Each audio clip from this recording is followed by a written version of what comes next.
आज आतंकवाद विरोधी दिवस और हम लोगों ने देखा कि 8 नवंबर 2016 को रात्रि 8 बजे देश में पहली बार आर्थिक आतंकवाद का एक बड़ा हमला हुआ था।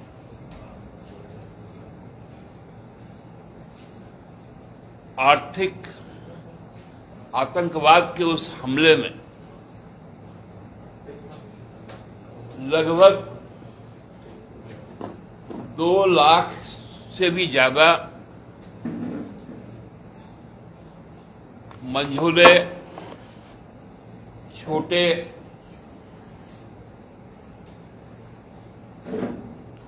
और अनऑर्गेनाइज सेक्टर के जो एम्प्लॉयमेंट के यूनिट्स थे, एसएसआई थे, एमएसएमई थे, कॉटेज इंडस्ट्री थे, कंस्ट्रक्शन इंडस्ट्री था,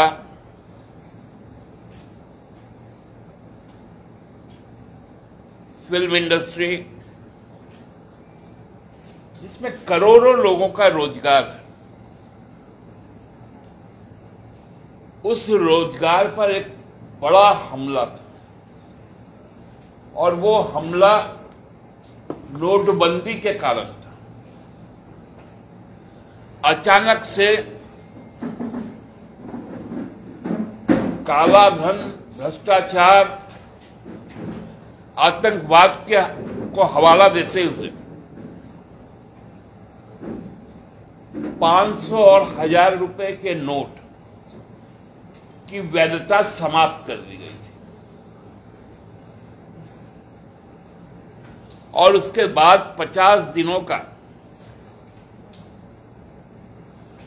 एक वक्त दिया गया था कि आप अपने पास यदि कुछ 500 और 1000 के नोट हैं तो उनको विनिमय करवा लें। उसमें भी एक सर्टेन स्लैब दिया गया था कि एक बार में 2000 रुपए ही ले सकते हैं। एटीएम से 500 रुपए ही निकाल सकते हैं। इस तरह से कई तरह की चीजें की गई। पूरे देश में लगा कि पूरा गदर मच गया, भ्रष्टाचार रुक गया। हम लोगों ने तभी कहा था कि भ्रष्टाचार की उत्पत्ति गंगोत्री जो भारतीय जनता पार्टी है, वो यदि भ्रष्टाचार पे बात करे तो हास्यास्पद होता है।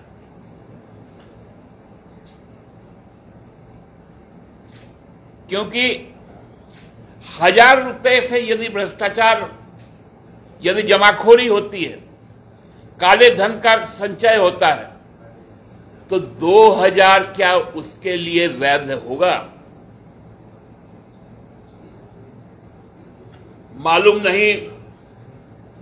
हार्ड वर्क यूनिवर्सिटी के जो महान वैज्ञानिक थे, अर्थशास्त्री नहीं थे, वो वैज्ञानिक थे। हमारे माननीय प्रधानमंत्री मोदी जी, उन्होंने क्रांति ला दिया था, नया डिस्कवर हुआ था। हार्वर्ड यूनिवर्सिटी के महान वैज्ञानिक। उस वक्त देश का रिजर्व बैंक चुप था, फाइनेंस मिनिस्टर चुप थे और एक इकोनॉमिक डिजास्टर को एक पॉलिटिकल व्यक्ति संबोधित कर रहा था।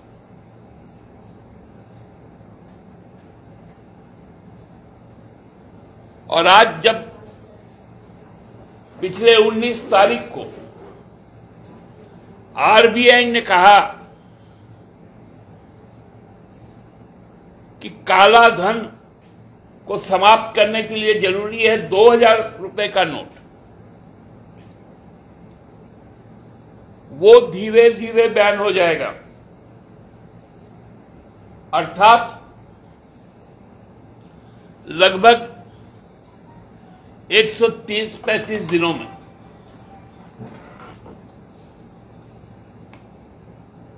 तो काला धन समाप्त हो जाएगा।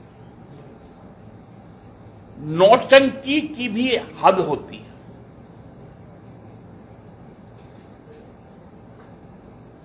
भाजपा के एक नेता कहते हैं क्योंकि अमेरिका में $100 मिलते हैं तो यहां 2000 रुपए का नोट हो सकता है। हम लोगों को यह डेटा मालूम है कि 20,000 करोड़ रुपए केवल लगे थे 2000 के नोट को छापने के लिए।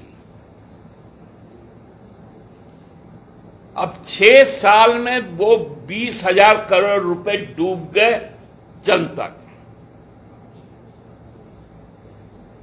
अब कौन सा नया नोट आने वाला है नहीं मालूम,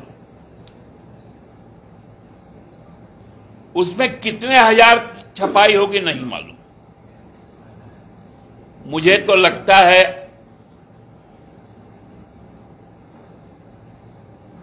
कि ये फैसला इस वक्त में जब प्रधानमंत्री विदेश में है, रिजर्व बैंक ने जो लिया है,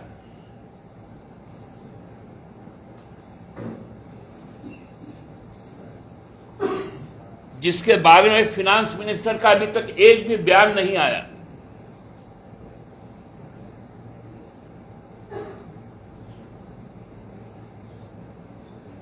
ये फैसला आने वाले जो 4 राज्य विधानसभा के चुनाव होने वाले हैं, तेलंगाना, छत्तीसगढ़, मध्य प्रदेश और राजस्थान, इनको देखते हुए लिया गया। क्योंकि कर्नाटका में तो जितने भारतीय जनता पार्टी के पास 2000 के नोट थे, सब खर्च होने के बावजूद भी हार नहीं पाए, जीत नहीं पाए। अब जो इन राज्यों में इनके पास में है, इनको डर सताने लगा, तो बोले भाई अब इसको बदलो, अब 500 रुपए में काम चलाओ।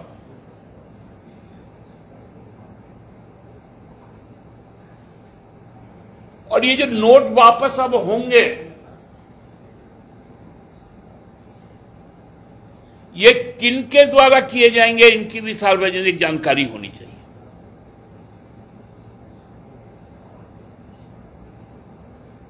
क्योंकि इस बार तो कम से कम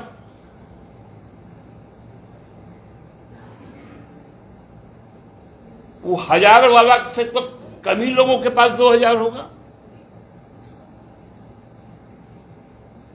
उनकी सूची उपलब्ध कराई जा सकती है।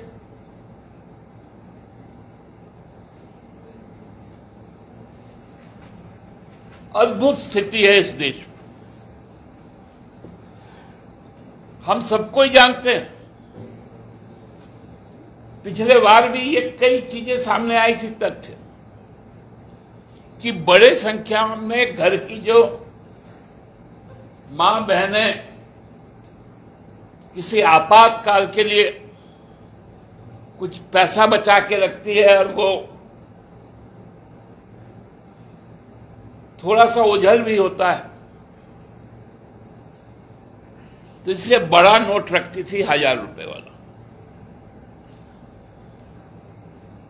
अब जो जानकारी आपस में बातचीत में मिलती है कि अब तो वो 2000 रुपए में हो गए थे उस, मतलब मोदी जी इतना बड़ा महिला विरोधी है कि जब जब महिला लोग आपातकाल के लिए कुछ पैसे बचा के रखे, तुरंत भाजपा के कार्यकर्ताओं को बांटने के लिए उसको निकाल दो।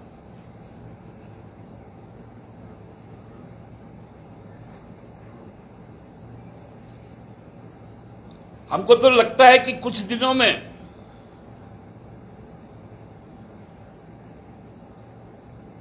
ये 500 रुपए के नोट भी बंद होने वाले हैं।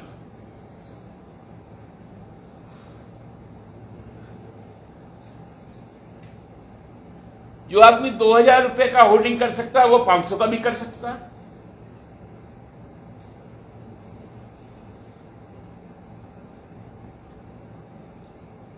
फिर धंधा बना लेंगे, फिर 200 का बंद हो जाएगा, 100 का बंद हो जाएगा, नया कुछ नोट आएगा 75 रुपए, 150 रुपए, 350 रुपए, 675 रुपए, क्योंकि उसमें तो कुछ छपाई होगा ना। अब तो सिक्योरिटी प्रेस भी जिनके पास है वो समूह भी तो अफगानी है। तो सारा खेल तो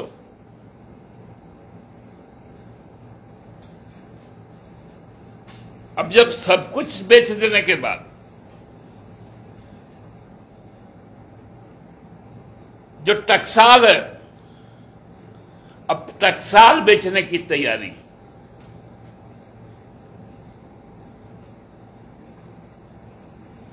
यहीं पर रिलायंस समूह का बीआरबी है, आपके बगल के बंगाल में, सालबोनी में।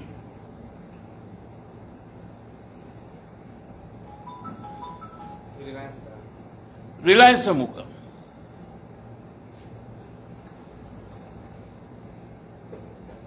जो 100 और 200 रुपए की नोट छापते हैं।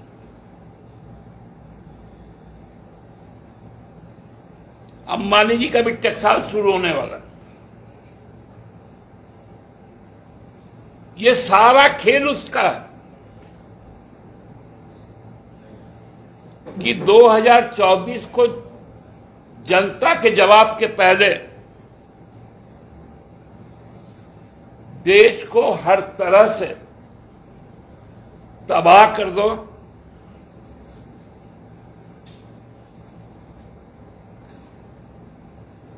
देश में इतनी ज्यादा नफरत भर दो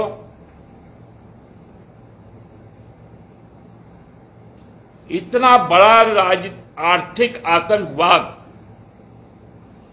भारतीय जनता पार्टी का इससे ज्यादा बड़ा कुछ नहीं हो सकता।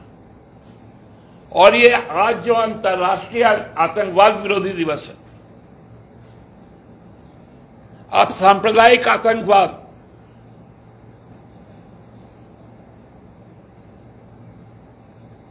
धार्मिक आतंकवाद, प्रांतीय आतंकवाद, शत्रु देश का आतंकवाद से निपटने के लिए देश तैयार है। लेकिन देश का भारत सरकार के द्वारा संपोषित यदि आर्थिक आतंकवाद हो तो बताइए इस देश को कौन बचा सकता है? इस सवाल के साथ मैं यहीं समाप्त करता हूं।